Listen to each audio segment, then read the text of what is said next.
These are results for Jane Smith. She's 10 and a half and in the 5th grade. She's referred by her psychologist for evaluation because Jane is experiencing academic difficulties. She's a pretty normal girl, home to both parents whom are educated family, so she does speak very clear English. She's gone so far through normal development and through timely milestones. Something to keep in mind here, though, is 2 weeks before she came in, she had a visual screening that reveals she needs a complete and thorough visual examination. They even observed that she was having trouble focusing visually as she needed glasses or left them at home. It seemed that way to them. There are not concerns in the medical, psychiatric, or neurological department.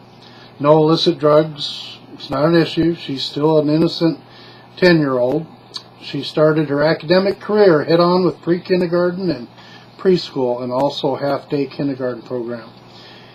In the past, perfect student, but at this point in time she has derailed somehow with some academic difficulties.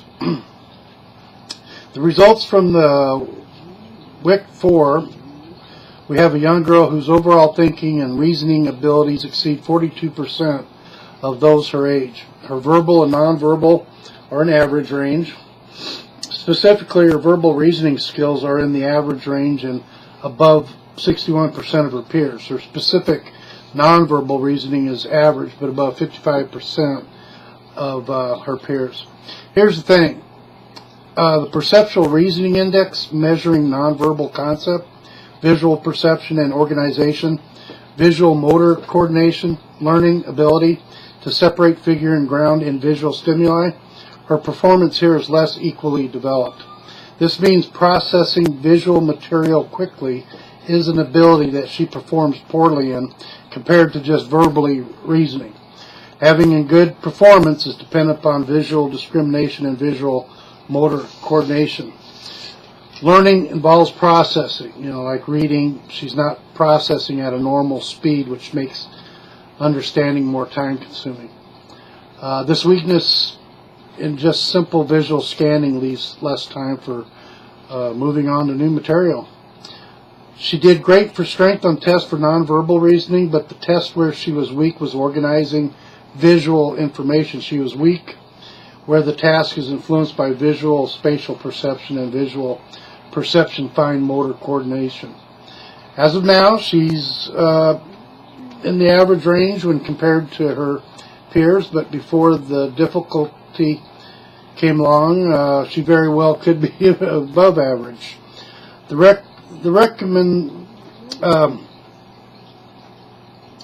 recommend teaching her the trick of clumping numbers together as an easier remembering, having family and teachers work with her, and that the parents not push too hard.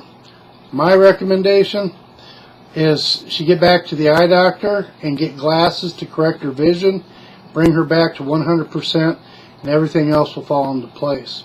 She will get back on board. Not seeing correctly is taxing and stressful. Her vision right now is giving her academic problems and slowing down her natural process. There really is nothing wrong with her cognitively. She can't see as she should.